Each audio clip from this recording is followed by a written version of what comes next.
Hello everyone. আজি মই চাব গৈ আছো আপোনালোকৰ নেক্সট 48 আৱাৰ্ছত এনাৰ্জি কেনেকুৱা হ'ব।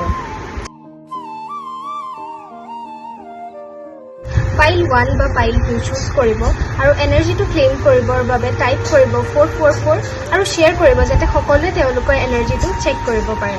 পাইল 1ত দেখিবলৈ পাইছো আপোনালোকৰ এই 48 আৱাৰ্ছত এনাৰ্জি বহুত এক্সাইটমেণ্টত যাব, বহুতো নতুন আইডিয়া ইনভলভ হ'ব আৰু লগতে কিছুমান এনেকুৱা আইডিয়াও আপোনালোকে পাব যিখিনি কাইণ্ড অফ ইলিউজন হ'ব। তো সেই ইলিউজনৰখিনিৰ পৰা আপোনালোকে অলপ বাচি থকাটো প্ৰয়োজন আৰু যিকোনো ডিচিশ্যন লোৱাৰ আগত অলপ মেচিয়ৰলি হেণ্ডেল কৰিব, কাৰণ এই 48 আৱাৰ্ছত আপোনালোকৰ ইমেচিয়ৰ থটছ বহুত আহা পাইছোঁ। তো গতিকে আপোনালোকে যিকোনো অপৰচুনিটি যেতিয়া আপোনালোকৰ ফালে আহিব আপোনালোকে সেই বস্তুটো কোনো ইলিউজন থটছেৰে নাভাবি মেচিয়ৰলি যাতে হেণ্ডেল কৰে। পাইল 2খিনিৰ বাবে পাইছোঁ যে তেওঁলোকৰ লাইফত বহুতো বাৰ্ডেন চিটুৱেশ্যন চলি আছে, ফেমিলি বাৰ্ডেন, ৰিলেশ্যনশ্বিপৰ বাৰ্ডেন, সেই সকলোখিনি তেওঁলোকে একেলগে গোট কৰি পিনি চলিউশ্যন বিচাৰি পিনি গৈ আছে।